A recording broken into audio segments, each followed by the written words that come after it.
Welcome to Safeword by Fear and Greed. I'm Sean Aylmer. It's a business podcast, believe it or not. It's made by the Fear and Greed team responsible for Australia's most popular business podcast. Obviously, it's a business podcast. Though, sometimes things do get a little different, a little uncomfortable. That happens in the world of business, and it certainly happens on this podcast. So we need a safe word at times, so any of us can opt out of the conversation. That happens more often than you'd think. Every week, I'm joined by my colleagues from Fear and Greed. First up, Adam Lang, a self-described weapon with a spreadsheet. He actually said that this week. A man who conceded this week that some of his family think he's going bald. A man who is probably nicer than Michael and I put together. Let's face it. Adamski, good morning. Good morning, Sean. Mickey Thompson, a man who turned up in a collared shirt this week at a business meeting. First time I had ever seen him without a T-shirt. And I didn't like it. Also a man who I found out this week never quite knows where to put his hand when in a photo. I shall say no more. Mickey, good morning. Good morning, Sean. And I'm Sean Aylmer, the herder of cats in this podcast. That's what I find. Let's get right into it and find out what our listeners, the Fear and Greeders, are saying. Can I give my 2 cents worth on this? I mean, we got lots of feedback for our birthday edition on Wednesday this past week. 2 years in, but one of the pieces of feedback was specific to Safeword. You guys okay if I go for it? So this is the 2-year anniversary of Fear and Greed as a whole, as an entity, isn't it? And Safeword's a relatively recent edition. Safeword's like 8 episodes old. That's right. That's right. It's a toddler. It's a toddler. An inappropriate toddler. Carry on. That's right. So I got this message from a woman I worked with many, many years ago, and I did see her at some point. Last year, but it's sort of not someone I've kept in touch with a lot. Fantastic person. Hey, Sean, okay, I just laughed out loud on the bus to your comment about TikTok on your podcast. Safe word is good for a chuckle, which we all need. Louise. Was that nice feedback? Michael, you might explain the TikTok reference, but good for a chuckle. That's great. That's very encouraging, and it's even better because we know that chuckle was coming at Adam's expense. Yeah, because, that's right. Because essentially that conversation last week was about the fact that Adam had kind of just discovered that TikTok existed and was amazed that it was now a business that was worth significant money when and basically suggesting that it started almost kind of last week. Yeah. Hey, you guys, have you heard of TikTok? It was my attempt at breaking news. Right. Hey, something else we need to get onto the safe word, but something else I'd just like to say. In our respective studios this morning, I'm looking good. T-shirt jumper. Michael, you're looking good. Striped jumper, as per usual. Adamski, jacket, collared shirt. Very formal for a safe word. No tie, though. I'm loosened right up. Right. The no tie. That's right. Oh, I don't know about Adam without a tie. It's kind of like seeing a cat without a tail. It's just something not quite right about it. Yeah. It is a bit weird. Yeah. I mean, it's just he's a tie and suit and kind of very just official looking person. You look like you would be at home at the ATO, Adam. What, on a Friday? So like casual Friday, sort of look at the ATO without a tie on. Go nuts. Go crazy. Really express yourselves on Fridays, guys. Now, look, I want to get into some of the things we did this week, but we do need a safe word. Michael. This comes with a bit of an apology, and funnily enough, the apology is to Adam. And before you've begun? Yeah, that's right. It's going to be bad. No, it's an apology from me and Sean to you, Adam. Because hold on. Speak for yourself first. But go on. Okay, I'll speak just for myself. I'm not sure that I'm going to accept this yet. No, you should, because trust me, the attention is soon. Well, the blowtorch is soon to turn to Sean. Oh, good. Because for months we have obviously been giving you, Adam, a hard time over your challenges with technology, and we've mentioned your discovery of this new TikTok sensation, and also your attempts to set up a TikTok account. You set up 2 of them, and neither of them were quite right. That's right. You attempted to set up a website. You attempted to set up a YouTube account, all that kind of thing. None of it entirely successful. But, Sean, this week, you had a little technology incident of your own. Did I? Yes, you did. And this was a few days ago. You had a power outage at your house. And these things happen, yes. obviously. Yeah. People do have power outages, but unfortunately, yours happened about 10 minutes away from us due to record an interview with the CEO of an Australian company. And you messaged us and you said, I've lost power, so I've lost internet, so I can't do the interview. Then you followed that up kind of 2 minutes later with another message saying, give me a second, I'm going to try tethering to my phone.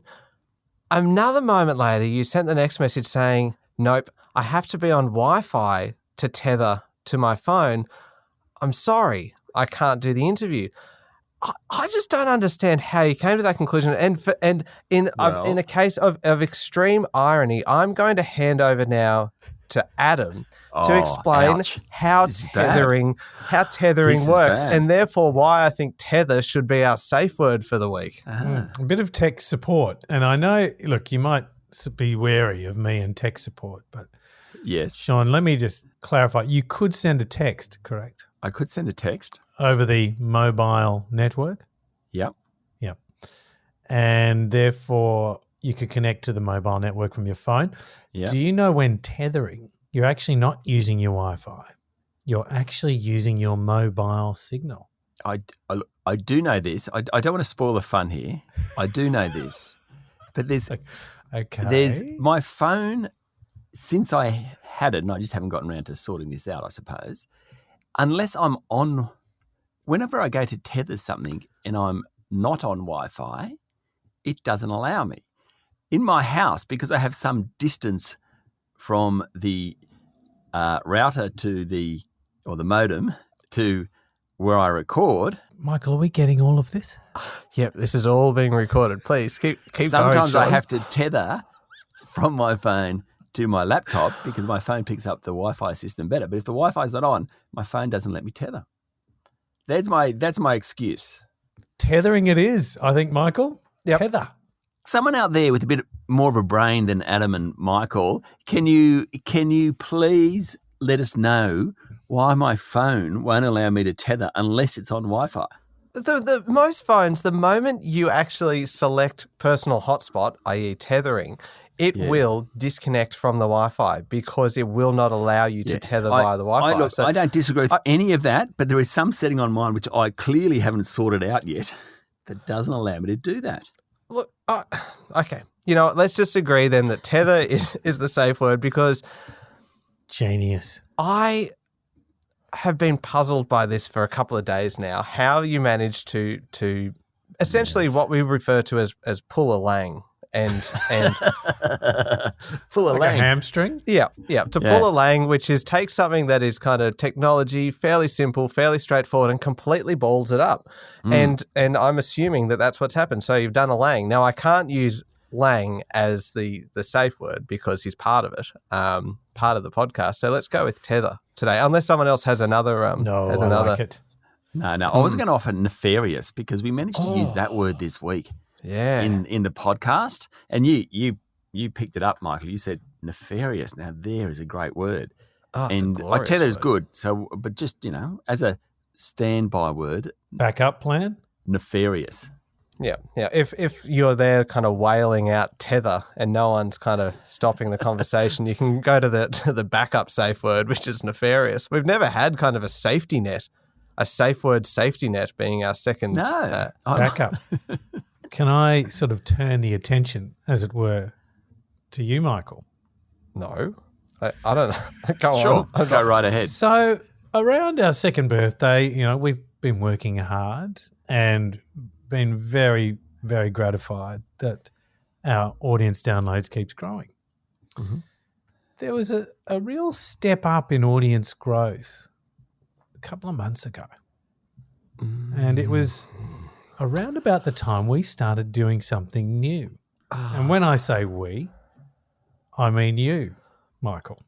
And that is promotional videos. So you have been doing your own videos from the home recording suite, and they've been very good. You've used them on LinkedIn, on Twitter, on Facebook. We haven't yet seen the TikTok machine, but that might be more my issue than anyone else's. I suspect so, yes. Adam, I'm just going to take a quick 3 seconds of your time here. Isn't it great watching Michael squirm when you talk about this stuff. His hand goes to his mouth, his fist to his mouth. He can't is stand so uncomfortable. It's only because I know where Adam is going with this. Adam's got the floor, please. Adam's got the floor. And I'm just wondering, can I do a preemptive safe word? Michael, no. In team environments, it is, great to give feedback. Because I know this is going to cause damage to the team if you continue with this story. I know this is not going to end well. Just ignore him. Hear me out. He's like a child, isn't he? So this is feedback, Michael, and you know the ratio, at least 4-1 in high-performing teams. You have good affirmations and feedback, acknowledging great work, and that allows you, when you need to be constructive, just say it happens, that you can, because you've built that really good relationship on a very solid foundation. Now, I was talking with you about the difference in our downloads and how circumspect this is a private conversation. how circumspect the timing was around you doing your videos. And I think at that point you made some claims around you should be called The Difference as a nickname for now on, because I like it. You are the reason, perhaps even the sole reason, that our audience download numbers have increased. It's been your videos. So, Michael, The Difference Thompson. In fact, I suspect we would have decreased but for the videos. So it's not just the increase, Adam. I think it's actually he has saved they're on the us. way down. Yes, the saviour, The Difference. The Difference doesn't quite cover it. No, I like it. So what, Michael Saviour Thompson? Yeah. That seems a little bit arrogant. I'm happy just to go with The Difference. You've got your arms spread out wide like Jesus Christ on the cross at the moment. Literally, you do. Well, okay. Well, can I just say, in my defence, No. number one, I thought that was a private conversation when I said, look, don't tell Sean, but I think I am the difference here. And I said, so you concede you did say it. I did say Michael the Difference Thompson has a certain ring to it. I like it. So look, in my defense, I didn't say it was just because of the videos. I said it was also because of my contribution to the actual podcast as well. I'm not saying that it's just there were videos. more reasons, you're right. That would be very, very arrogant of me to say that it was just because of my videos. It's also because of my contribution elsewhere. So please. You're hosting. That's right. It's a whole look, this does bring up a really interesting point, and we've talked about it before, but the whole need for affirmation, and we had a session this week with a great publicist, Tori Archbold, and we did some work with Tori, and she's very much a positive, passionate person. You just then, Adam, mentioned the 4 affirmations for one negative concept. Constructive, Sean. Constructive, not constructive. Reminded me of a story. I remember interviewing the CEO of Kellogg, and it's not Kellogg's, it's Kellogg, the cereal company, as in cornflakes, etc. He, at the time, he was an Australian guy who'd just been promoted to it. And he said at the first meeting with all the senior marketing guys and external people, so he's the CEO of Kellogg. This is a major Wall Street company. He's sitting there and these guys come in and present, I don't know what the campaign was, but it was a new ad campaign or whatever. And he just said, it was shit house. It was really bad. And so what he said to him, they stopped and he said, that was dreadful, boys. No, go back. That's awful. And he said they slumped out. Dreadful. They were very unhappy. The chairman came to him and said, hey, you can't say that, right? You might be right, but you can't say that. It's just wrong. You're just treating people poorly.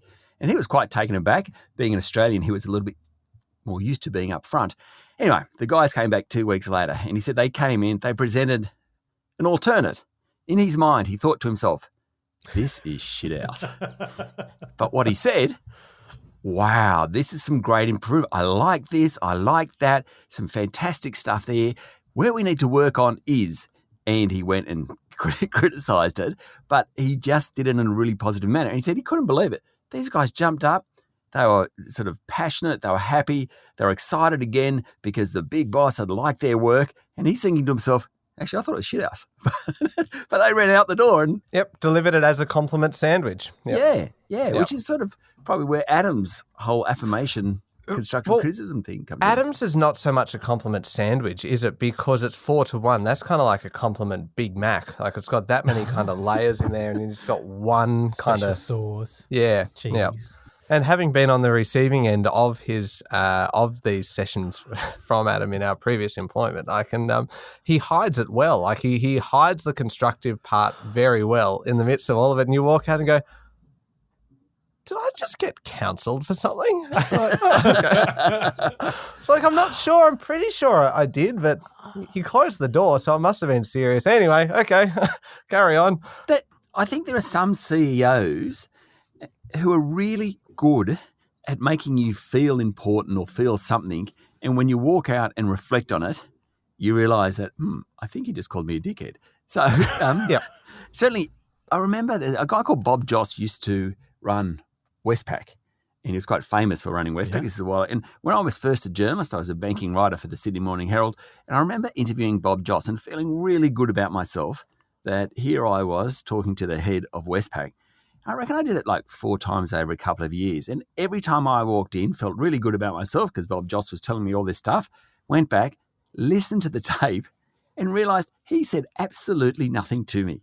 He had this ability to make me feel as if I was getting the biggest story of the year. When I re-listened it back, nothing. Nada, nothing at all. Yeah, nothing there. You felt great though. Before we move on entirely from the session that we did this week with Tori, which was, it took place in the studio and we had the photographer there and we had a videographer there and you alluded to it earlier, Sean, when you mentioned that I've discovered that I just don't know where to put my hands in photos, which is very, very uncomfortable. When all of a sudden you're standing there and the photographer says just act naturally. Well, what is natural for your hands to do? Adam and I had no problems with our hands, whereas they kept saying, Michael, that hand of yours, can you just move it just do something with it? Yeah. You'd say, can you put it on the desk there? And I did that. And he said, okay, now can you make those hands look a bit more relaxed on the desk? Like what? So you don't want them clenched in a fist? You were clenching your fists. Yeah, no, you were. And so, look, that was all good fun. And it was great to kind of mark out. You're ready for the catwalk, Michael. Yeah, to mark our 2-year anniversary, our second birthday of Fear and Greed with updating all of our photos and everything, and stand by for Adam to put his up on the website bigger than both of ours, Sean, because we know that's probably going to happen and again. Did you notice that Tori interviewed the 3 of us? And did you notice who got the longest interview? Funnily enough, I did. I was well, actually, I wasn't that surprised by it because we know that Adam has, he's a stamina man. What, duration over quality? Nefarious? No, what's the other one? Tether. Tether.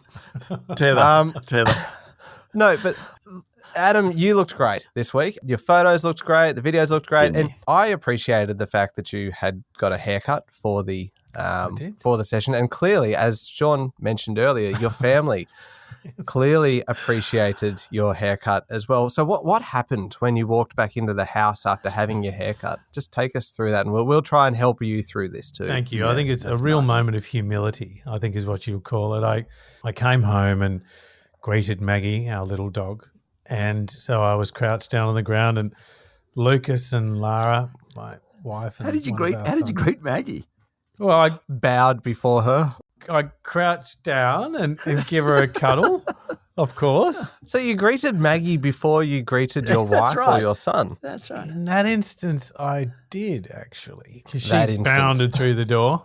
And as I was crouched down, Lucas Lito said, "Dad, you've got a bald spot." And I said, "Oh no, have I?" And I said, "Well, yeah, but it's not. It's just because you've had a new haircut. Just the light is catching the scalp a little bit." Yes. Just that you're next to Maggie, who's very furry, and you look less furry. There's lots of relativities, but no, it's happening. Adamski, have you noticed your forehead? I mean, I don't mean to be rude. I've got no hair, so I know. It is increasing in length. Sometimes my sons come up and just measure it with their fingers. Oh, do they? Yeah. Me. God, that's a bit brutal. I know, but I call it feedback. What I'm a bit jealous of, though, Adamski, is the coif that Michael seems to have managed today. Yes. There's a lot of body and bounce in that hair, isn't there? There's a lot of bounce, isn't there? There's a lot of product in it too. Okay. It takes time. Good for an audio medium. Anyway, One point before we leave that, if we can. Yeah. Yes. You said that your family provides feedback to you. Yeah. Do you, when you are kind of providing feedback to your children, do you do it in the same way that you would do it to a colleague or to an employee? Is it a 4 good, 1 bad? or is it just, do you lower the ratio when you're dealing with family? Not consciously. I mean, And do you call it feedback sessions? Do you get cranky with your kids? yeah, I do.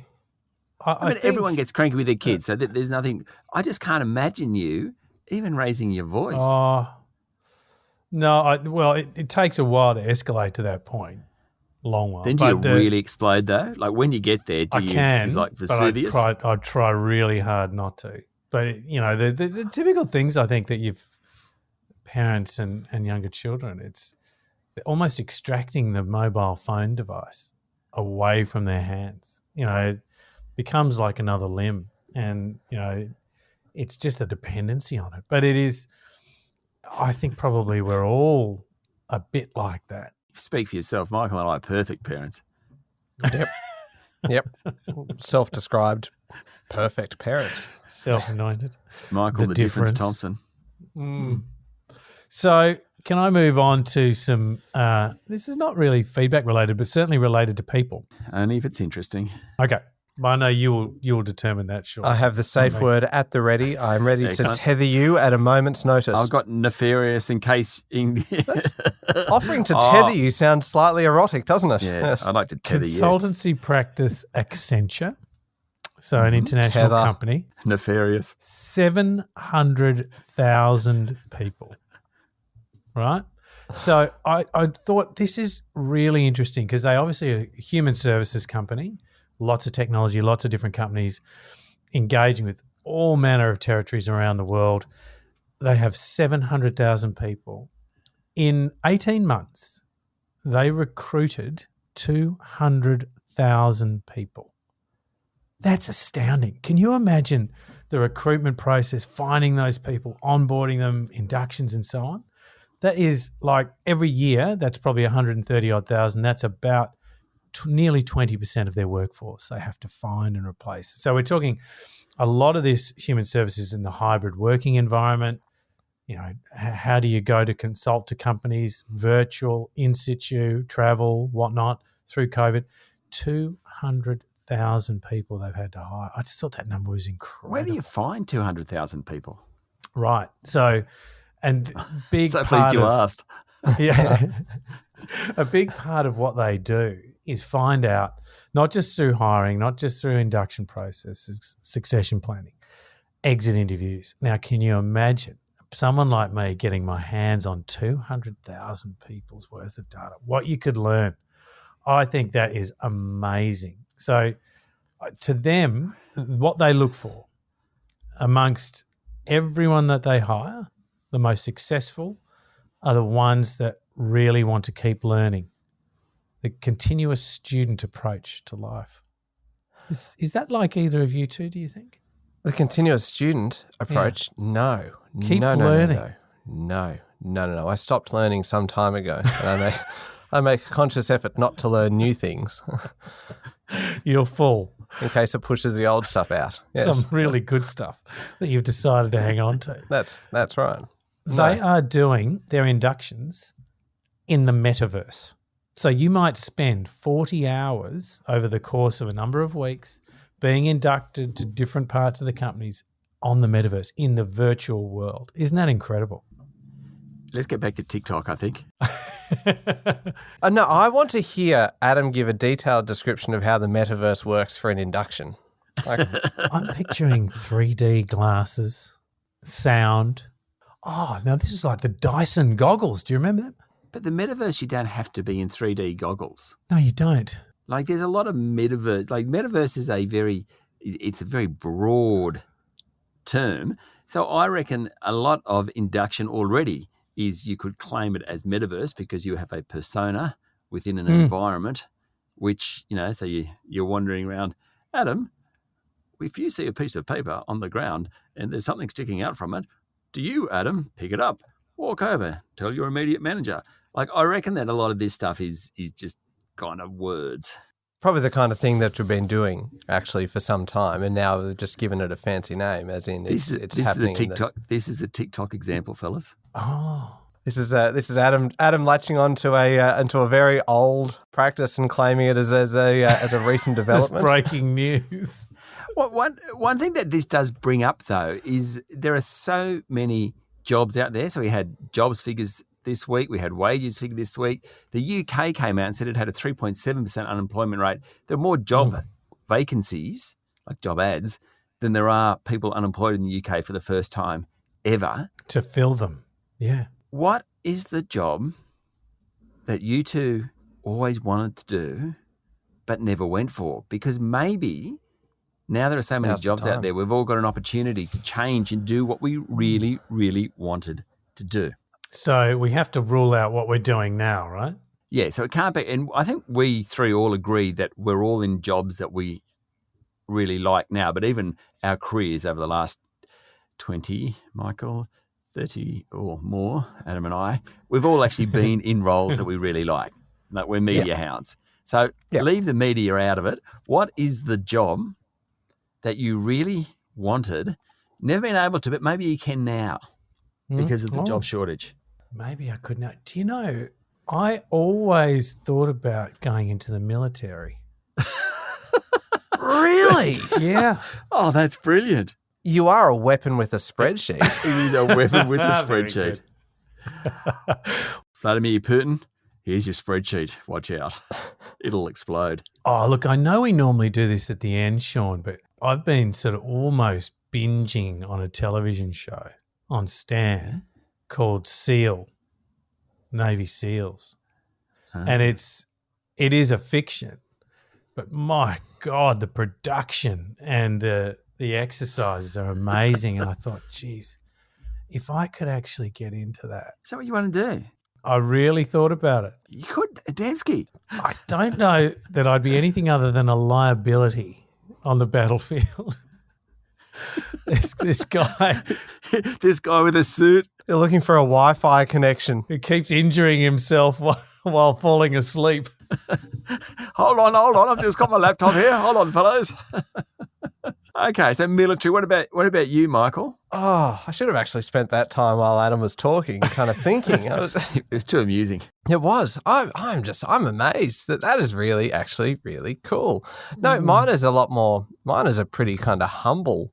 And I think I actually love, of all things, retail.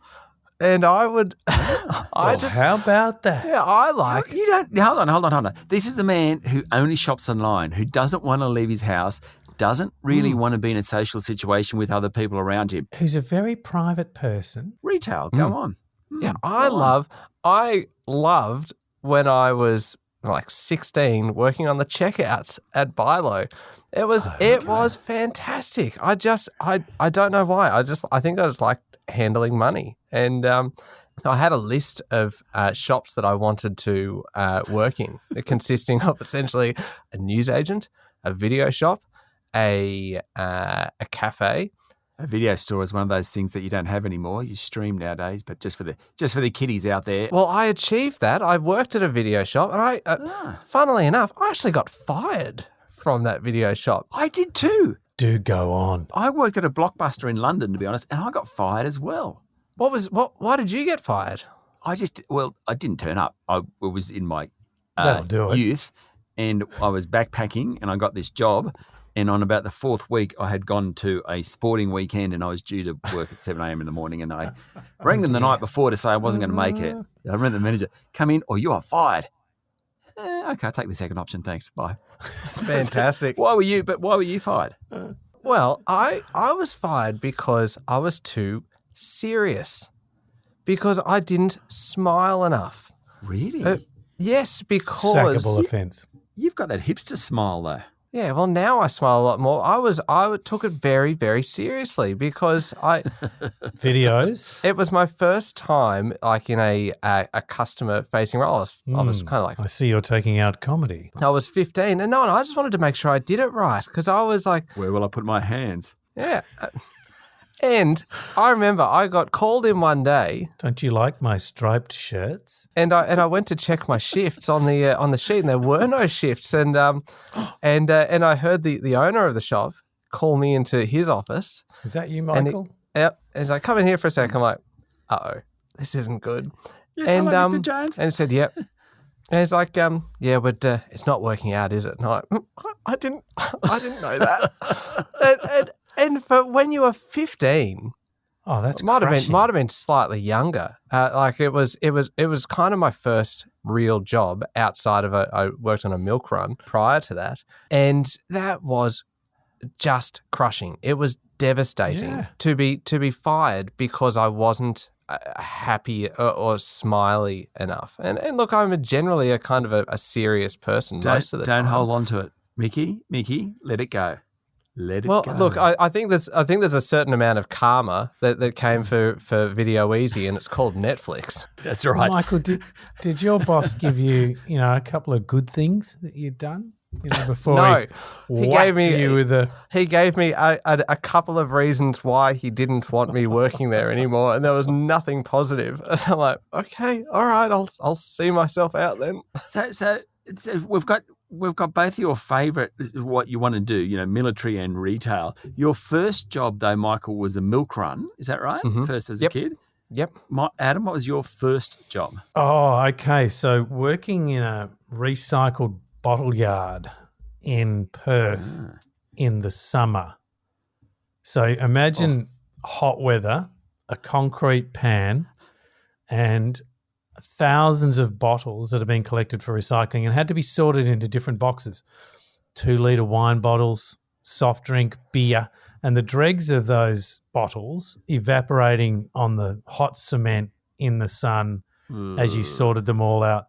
It was hard yakka, but it was really good. There were good people doing it, and it made the job really enjoyable. It made you the military man that you are today. So disciplined. And Sean, what was your first ever job? A pamphlet deliverer. Really? Riding my bike around the streets of Orange, delivering pamphlets. And you want to know what I actually want to be? I mean, am I going to see if Fear and Greed doesn't work out? Yeah. An incredibly famous rock star in front of a band with tens of thousands of adoring fans listening. You hold on to that dream, Sean. It can happen. I think retail might be a little bit more achievable. Yeah, I'm sure desk jobs exist in the military for me. Yep, they certainly do. Yes. Now, Michael, I know you want to talk about bad airports. Well, actually, no, this is more of a follow-up on something that you said, and I've been meaning to ask you about it. And this was a comment that you made a couple of weeks ago when we were talking about kind of those long flights, the 20-hour flights, etc., and about stopovers at different airports. And I mentioned that a stopover isn't so bad if you're in business class because the facilities are better. And you said, unless you're stopping at LAX. And you said that is the worst airport in the world. And we just let it go. But I wanted to come back. Why was that so bad? Why is that such a bad airport for you? Did something happen to you there, Sean? Well, I haven't been there for 2 or 3 years, right? And LAX, Los Angeles International, is always under construction. So what you find when you fly in from... You know what I hate? You two are laughing at me already for no reason. So there's something coming at the end of this. But when you fly into Los Angeles, you have to go from international to domestic. So you have to go through the barriers and then line up again with thousands of people to go through the domestic barriers to get rechecked, rescanned, all that sort of stuff, get your bags through, all that sort of stuff. So to get on the domestic flight, if you're going to New York, for example. So the reason I hate LAX so much is the crowds, the disorganization, all that type of thing. Make sense? Oh, Absolutely. For a weary traveller as well. Oh, that's a lot more tame. I thought that you were going to have been kind of, I don't know, catfished or something. And yeah, and you met up with someone in LAX, and I don't know they took your life savings or something. No, it's just crowds, like lining up with the other peasants. That's all it is. That's all it is. Forgive me, but Michael, what is a catfishing exercise? So Adam, surely. if you happen to be overseas, I've said to you when you're on the plane previously, we talked about there's one show that I always watch. When I'm Modern Family. Yeah, when I'm in a hotel room, the show that always seems to be on TV continually, which I just get glued to, is called Catfish. And do you know the show, Adam? No. Do you not know the term, honestly? I know it's a form of fish, right? But I'd have no idea what the term means. No. Michael, take over. I wish I was making this up now because it feels like I'm being clever, but I'm not. It has nothing to do with the form of fish. There's no C involved. So essentially, a lot of it is online, where a person is kind of lured into almost a relationship with someone who doesn't exist. Oh, like a honey trap. Yeah, and often it is a way for that person to steal their money. But these things Evil, can go nefarious They ways. can go on for a very, very long time. That someone But can in an be, airport. can be led on. Well, no. Often they might arrange to meet up with them, and the other person will never turn up because they don't exist. God. And that's what I built up in my head. That Sean hated LAX so much because he headed Someone off special I was going to meet. to LA to meet this special someone. His bank account was drained, and there was Daphne. nobody. There was nobody there to meet him at the other end. So it's just left a really Sean with a rose, standing alone in LAX. Yeah, it just now every time he thinks of LAX, it's just Given I've been partnered. Well, it could have been years ago. It True. could have been. I don't know, 50 years ago. Yeah, no surprises to me, Whack. Michael, that's where your mind jumped. What, to something that's How ridiculous. no. Okay, so just actually- to clear it up, you don't like LAX because you have to line up, and it just gets a bit dirty. You have to line up twice. Everywhere else you line up once. It's a shocker. Now, we are coming towards the end of the show, and we do need recommendations. I'm actually going to give my recommendation as Catfish then, because Adamski, you've got to start watching it. And inevitably... About poor people being scammed. No, but it's mostly emotional scamming rather than financial scamming. And it's kind of like the ex-girlfriend's brother's sister scamming someone or other. And it is like not compulsory, but compelling viewing Catfish. It's hard to look away. I'd try it. Okay. Is your recommendation this week Seals? SEAL Team is the name of the show. Is it reality or is it? No, it's fiction, and it is 5 seasons, and there's about like 20 episodes in a season. And so that means I've got 100, and I'm at the early end, but I'm hooked. Hang on. For weeks now, you two have been hammering me for recommending things that have been around for a little while. I recommend Lego Masters, and you're like, oh, it's up to the 4th season. I recommend Travel Guys, you're like, oh, it's up to the 5th season. And you know what you two have both just done? You have both just recommended TV shows that have been around for years and years and years. So you just lost all credibility for future podcasts. I was recommending to Adam, though. He's always a little bit behind. That's He right. thought a that's catfish right. had something to do with a fish. Yeah, we've never let hypocrisy get in the way of our feedback, Michael. That's true. My recommendation this week is a show that, well, okay, 2 problems here. Number one is that it has been around for a couple of years, but the 2nd season, another show that's got a 2nd season out. I know I talked about Hacks last week. This week it's a different one. But also, I've spent a lot of the last week watching Lego Masters, and I've been talking about this a fair bit because I had the big grand finale this week. It was fantastic. It was extraordinary. So I haven't seen any of it, but I know you recommend it, Michael, and I think... My niece works with the winner Really? in the Lego store in Newcastle. Oh, that's cool.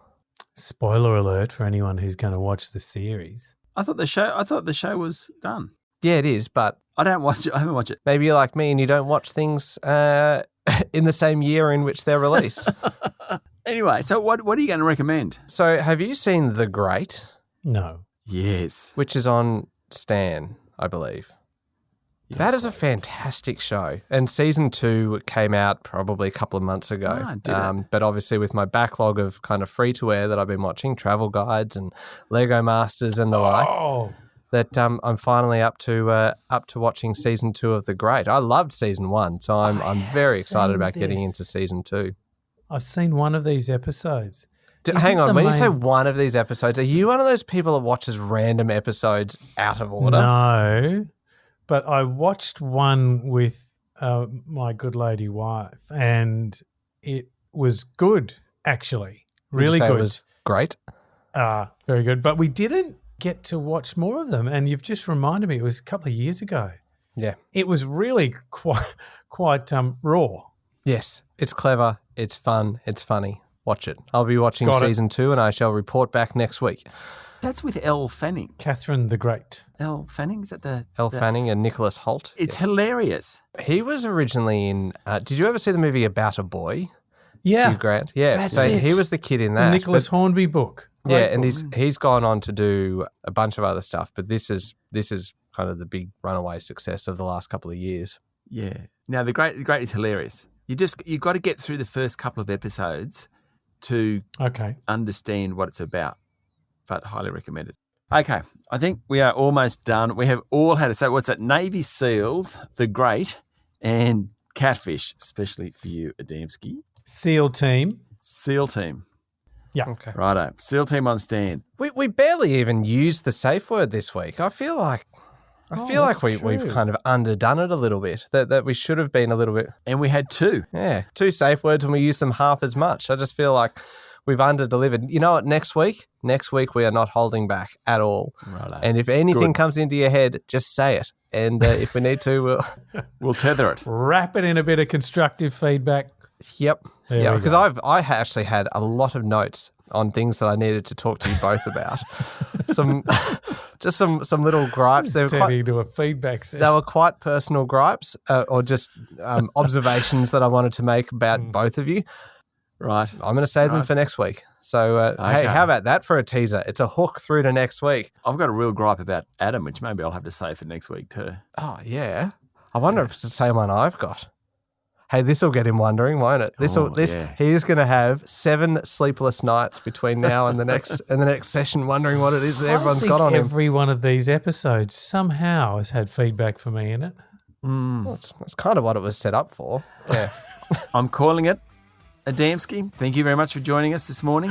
Thank you, Sean. Mickey T, wonderful as always. Oh, thank you, Sean. Thank you very much for listening to Safeword by Fear and Greed. Don't forget to hit follow on Safeword so you can get a new episode every week. Tell your friends, your family, your colleagues, tell everyone. And if you'd like to, why not give us a 5-star rating on Apple Podcasts?